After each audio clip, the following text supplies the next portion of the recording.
اور جتنی نعمتیں رمضان میں ملتی ہیں باقی مہینے میں تو ملتی ہی نہیں ہے، مگر رمضان المبارک میں واقعی روزہ دار پر اللہ کی رحمت برستی ہے۔ پھر 9ویں چیز کہ انسان اللہ رب العزت سے دعا بھی مانگے، یہ اعمال بھی کرے اور ان اعمال کو کر کے اللہ تعالی سے دعا بھی مانگے۔ اے اللہ میرے دل کو منور فرما دیجئے، میرے دل کو غذا پہنچا دیجئے، میری روح کو منور کر دیجئے۔ اور یہ چیز حدیث پاک سے ثابت ہے۔ نبی علیہ السلام جب فجر کی سنتیں ادا فرما کے مسجد میں تشریف لے جاتے تھے تو حدیث پاک میں ہے کہ راستے میں نبی علیہ السلام دعا مانگتے تھے، اللہم اجعل فی قلبی نورا وفی بصری نورا وفی سمعی نورا وعن یمینی نورا وعن شمالی نورا ومن خلفی نورا ومن امامی نورا واجعل لی نورا، اللہ مجھے ہی نور بنا دے۔ اب یہ دیکھیے کتنی اہم بات ہے، ہم میں سے کتنوں کا معمول ہے اس دعا کو پڑھنا؟ الا ماشاء اللہ، بہت کم لوگ ہوں گے جو باقاعدہ پڑھتے ہوں گے۔ اللہ کے حبیب صلی اللہ علیہ وسلم نے تو ہمارے لیے یہ دعا سکھائی ہمیں، دنوں پہ دن گزر جاتے ہیں، مہینوں پہ مہینے یہ دعا مانگی نہیں ہوتی۔ اللہ کے حبیب صلی اللہ علیہ وسلم دعا مانگ رہے ہیں، اللہم اجعلنی، اللہ مجھے ہی نور بنا دے۔ آج وقت ہے اس نور کو حاصل کرنے کا۔ اگر دنیا میں اس نور کو حاصل نہ کیا تو پھر قیامت کے دن پریشانی ہوگی۔ اس لیے جو نیک کام کرتا ہے، شریعت و سنت کی اتباع کرتا ہے، اللہ تعالیٰ کا قرب حاصل کرتا ہے تقوی کے ذریعے، تو فرمایا افمن کان میتا فاحییناہ، اور وہ جو مردہ تھا اس کو ہم نے زندہ کیا، وجعلنا لہ نور، اور اس کو ہم نے نور عطا کیا، یمشی بہ فی الناس، اس نور کو لے کے وہ انسانوں میں چلتا ہے اور دین کی دعوت کا کام کرتا ہے۔ تو اس نور کو دل میں لینا یہ انتہائی ضروری ہے ہمارے لیے، اور اس نور کو لینے کی جگہ فقط یہ دنیا ہے، اس کے بعد یہ نور نہیں مل سکے گا۔ اس کی مثال یوں سمجھ لیجئے، انسان کے بدن کے بننے کی جگہ ماں کا پیٹ۔ اگر بچہ اس طرح سے پیدا ہو کہ دونوں آنکھیں نہ بن سکیں تو دنیا کا کوئی ڈاکٹر دنیا میں آنکھیں نہیں بنا سکتا اس کی۔ کئی بچوں کی انگلیاں، ان کی گروتھ پوری نہیں ہوتی تو دنیا میں آ کے پوری نہیں ہو سکتی، کیونکہ ماں کا پیٹ اس کی گروتھ کی جگہ ہے۔ اگر پوری ہو گئی تو بہت اچھا، اگر نہیں تو پھر وہ کمی رہے گی۔ یہی حال انسان کی روح کے معاملے کا، کہ روح کے بننے کی جگہ یہ زمین و آسمان کا پیٹ ہے۔ بن گئی روح تو بہت اچھا، نہ بنی تو آگے جا کے نہیں بن سکے گی۔ چنانچہ قیامت کا دن ہوگا تو ایمان والے اپنے نور کو لے کر اللہ کے حضور جائیں گے۔ یوم تری المؤمنین والمؤمنات یسعی نورہم بین ایدیہم وبایمانہم، ایمان والوں کا نور دائیں اور بائیں ان کے سامنے۔ جنہوں نے محنت کی ہوگی، 1000 واٹ کا بلب جیسے جلا ہوتا ہے ایسے ان کا نور ہوگا، اور نور چونکہ پھیلتا ہے تو اس لیے ارد گرد منافق بھی ہوں گے۔ اوپر سے تو بڑے نیک بنتے تھے اور اندر سے غفلت کی زندگی، دورنگی کی زندگی۔ وہ پھر کہیں گے انظرونا نقتبس من نورکم، ذرا ہماری طرف بھی توجہ کیجئے، ہم آپ کے نور سے فائدہ اٹھائیں۔ تو ان کو وہاں کیا کہا جائے گا؟ قیل ارجعوا وراءکم فالتمسوا نورا، جاؤ دنیا میں، یہ نور تو دنیا سے ملا کرتا تھا۔ تو نور ملنے کی جگہ تو یہ دنیا ہے۔ یہ ہماری خوش نصیبی ہے کہ ہم ابھی زندہ ہیں۔ اپنے دلوں کو منور کرنا چاہیں تو ہم دلوں کو منور کر سکتے ہیں۔ جیسے نبی علیہ السلام نے اپنے ایک صحابی کے بارے میں فرمایا، اس کا سینہ تو گلے تک نور سے بھرا ہوا ہے، نور ایمان سے، الا مشاشہ، فرمایا گلے تک اس کا سینہ نور ایمان سے بھرا ہوا ہے۔ ایسے نور ہمارے اندر آ جائے نا تو وہ تو ہم اسی دنیا میں ہی حاصل کر سکتے ہیں۔ اور اگر اس دنیا میں غفلت کی زندگی گزاری، گناہوں کی زندگی گزاری، پھر رب کریم فرماتے ہیں وَمَن لَّمْ يَجْعَلِ اللَّهُ لَهُ نُورًا فما لہو من نور، پھر اس کے لیے نور نہیں ہوگا۔ تو ہم یہاں پر اعتکاف کے لیے جو حاضر ہوئے تو بدن کو غذا پہنچانے کے لیے نہیں، بدن کو غذا تو انسان کو ہمیشہ اپنے دیش میں اپنے گھر میں بہتر پہنچ جاتی ہے، یہاں حاضر ہوئے ہیں اپنی روح کو غذا پہنچانے کے لیے۔ تو آج اس عنوان کو اس لیے ذرا کھولا کہ ہمیں یہاں اعتکاف میں بیٹھنے کا مقصد واضح ہو جائے کہ ہم نے کچھ اعمال کرنے ہیں، پھر اللہ سے مانگنا ہے، اور اس اعتکاف کے دوران اپنے دل کے نور کی اس کمی کو ہم نے پورا کرنا ہے، اور اگر اس کمی کو پورا نہ کر پائے اور زندگی کے وقت گزر گیا، پھر حسرت اور ندامت کے سوا کچھ نہیں ہوگا۔ ذرا سوچئے تو صحیح، قیامت کا وہ دن ہوگا جب انسان روشنی کو تلاش کرتا پھر رہا ہوگا اور اندھیرا ہوگا چاروں طرف، اور پھر اگر حکم دے دیا گیا کہ اس کو لے جاؤ جہنم میں، اللہ اکبر کبیرہ۔ روح البیان تفسیر میں لکھا ہے کہ 10 جانور جنت میں جائیں گے، ایک بقرہ گائے جائے گی جس کو ذبح کرنے کا موسیٰ علیہ السلام کو حکم ہوا تھا، یونس علیہ السلام کی حوت مچھلی، الکبش اسماعیل علیہ السلام کا ان کی جگہ جو مینڈا ذبح ہو گیا تھا وہ بھی جنت میں جائے گا، اجل ابراہیم علیہ السلام کا جس کو وہ بھون کے لائے تھے فرشتوں کو کھلانے کے لیے، نملہ سلیمان علیہ السلام کے لشکر کو دیکھ کر جس چیونٹی نے بات کی تھی، النمل ایتھا النمل ادخلوا مساکنکم، وہ چیونٹی بھی جنت میں جائے گی، ہدہد جس نے سلیمان علیہ السلام سے گفتگو کی تھی وہ پرندہ بھی جائے گا، صالح علیہ السلام کی ناقہ اونٹنی بھی جنت میں جائے گی، اور نبی علیہ السلام کی ناقہ بھی جنت میں جائے گی، اور عزیر علیہ السلام کا گدھا بھی جنت میں جائے گا، اور 10واں اصحاب کہف کا کتا بھی جنت میں جائے گا۔ اب ذرا غور کیجئے وہ کیا منظر ہوگا کہ یہ جانور تو جا رہے ہیں جنت میں، اور جس کو اللہ نے آنکھیں دی، دل دماغ دیا، نعمتیں دی، وہ انسان اپنی غفلتوں کی وجہ سے جہنم میں۔ اگر اس وقت گدھے نے یہ کہہ دیا، اے انسان تو مجھے بے وقوف سمجھتا تھا نا، گالی بھی دینی ہوتی تھی کسی کو بے وقوفی کی تو گدھا کہتا تھا، آج وہ بے وقوف تو جا رہا ہے جنت میں، تو کہاں کا عقل مند نکل آیا کہ تو جہنم میں۔ ما جاءکم نذیر، ڈرانے والا نہیں آیا تھا، کہیں گے ڈرانے والا تو آیا تھا، لو کننا نسمع او نعقل ما کننا فی اصحاب السعیر، اگر ہم سنتے، ہماری عقل کی رتی ہوتی ہمارے پاس تو ہم پھر جہنم میں نہ جاتے۔ اس کا مطلب یہ کہ ہم سنتے نہیں، سوچتے نہیں۔ اور گدھے کی بات تو ایک طرف رکھ دیں، اگر اصحاب کہف کے کتے نے اس وقت کہہ دیا کہ تم تو مجھے ذلت کی نظر سے دیکھتے تھے نا، اور میرا نام تو گالی تھا نا، اور میری حالت تو یہ تھی تم خشک ٹکڑا کھلاتے تھے، میں تمہارا در نہیں چھوڑتا تھا، اور تمہیں جو پروردگار روز نعمتیں کھلاتا تھا تمہیں اس کا در یاد نہیں آتا تھا، میں ایک روٹی کی خاطر تمہارے گھر کا ساری رات جاگ کے پہرا دیتا تھا، اور تم اپنے رب کی عبادت کے لیے رات کو 2 نفل پڑھ نہیں سکتے تھے۔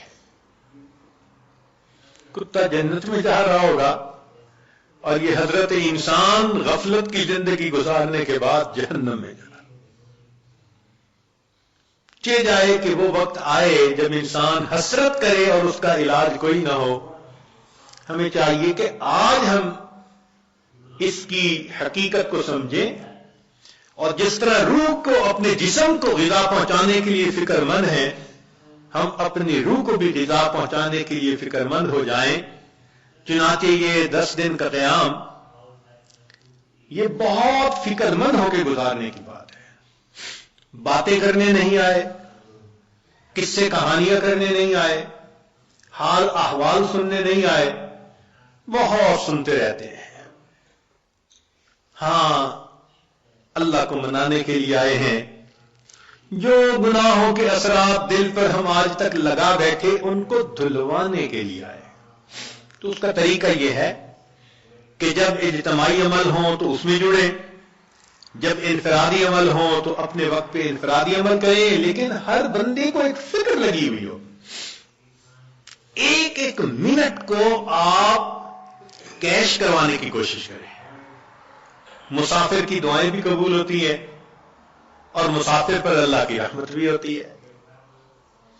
تو اعتکاف میں آنے والے مسافر بھی ہیں، اور جب ایک جگہ پر ہوں اور سب اللہ کے حضور متوجہ ہوں تو اللہ کی رحمتیں اور زیادہ متوجہ ہوتی ہیں۔ حدیث پاک میں ہے نا، من بلاد شتیٰ و قبائل شتیٰ، مختلف شہروں سے مختلف قبیلوں کے لوگ جب ایک جگہ آ کر اکٹھے ہوتے ہیں اللہ رب العزت کو یاد کرنے کے لیے، تو فرشتے اتنا اترتے ہیں کہ آسمان تک ان کا تانتا بن جاتا ہے، اور رب کریم اتنا خوش ہوتے ہیں ان سے کہ جب فرشتے واپس جاتے ہیں تو ان سے کارگزاری سنتے ہیں۔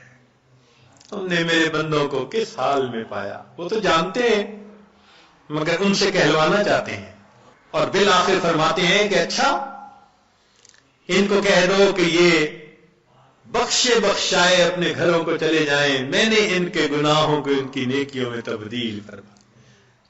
یا اللہ، کچھ تو وہ بھی تھے راستہ گزرنے والے ویسے ہی کھڑے ہو گئے تھے۔ رب کریم اتنا خوش ہوتے ہیں کہ فرماتے ہیں اچھا ہم قوم لا یشقی جلیسہم، ایسے لوگ ہیں ان کے پاس بیٹھنے والا بدبخت نہیں ہوتا۔ تو جب پاس بیٹھنے والا بدبخت نہیں ہوتا تو جو خود اس قوم میں شامل ہو وہ کیسے بدبخت ہو سکیں گے؟ اور ہمارے مشائخ نے لکھا کہ بدبخت وہ ہوتا ہے جو ایمان کے بغیر دنیا سے چلا جائے۔ تو یہ حدیث پاک اشارہ کر رہی ہے کہ ایسی محفلوں میں بیٹھنے والا بندہ بالآخر دنیا میں ایمان کی سلامتی کے ساتھ چلا جاتا ہے۔ تو ان محفلوں کی قدر کریں، فکر کریں، اپنے سیل فون کو یا تو سائلنٹ کر دیں یا بند ہی کر دیں 10 دن کے لیے۔ یہاں گھنٹی کی آواز نہ سنائی دے، بات کی آواز نہ سنائی دے۔ جب نہیں تھے یہ سیل فون، دنیا کے کام کاروبار پھر بھی چلتے تھے۔ 10 دن کے لیے بند ہو جائے گا، کام کاروبار پھر بھی چلیں گے۔ نہ آسمان پہلے گرا تھا نہ اب گرے گا، تو اتنا اہم نہ اس کو بنائیں۔ اب اس کو ایک طرف کر کے تلاوت میں لگے ہوں، تسبیحات میں لگے ہوں، نمازوں میں لگے ہوں، دعا میں لگے ہوں، اجتماعی عمل میں، بس ان اعمال میں، قرآن مجید کی تلاوت میں آپ لگے رہیں۔ اللہ تعالی ہم میں سے کسی کی عاجزی کو تو قبول فرما لیں گے نا۔ آخر اتنے لوگ جو ہیں کتنے ٹوٹے دلوں کے ساتھ یہاں پہنچے ہیں اور کتنے مجاہدوں کے ساتھ پہنچے ہیں۔ انتظام نہیں تھے، مشکل سے انتظام ہوا، چھٹیاں نہیں ملتی تھی، دعائیں مانگ مانگ کے چھٹیاں لی، کیسی کیسی کوشش کے بعد بالآخر یہاں پہنچے۔ اللہ تعالیٰ قدردان ہے، وہ یقیناً آنے کی قدر فرمائیں گے۔ تو ہم اپنے اس وقت میں اللہ تعالیٰ کی رحمت کو اپنی طرف متوجہ کریں۔ پروردگار عالم ہمارے گناہوں کو معاف فرمائے اور ہمارے اس 10 دن کو ہمارے لیے اپنے قرب کا ذریعہ بنائے۔ وآخر دعوانا ان الحمد للہ رب العالمین۔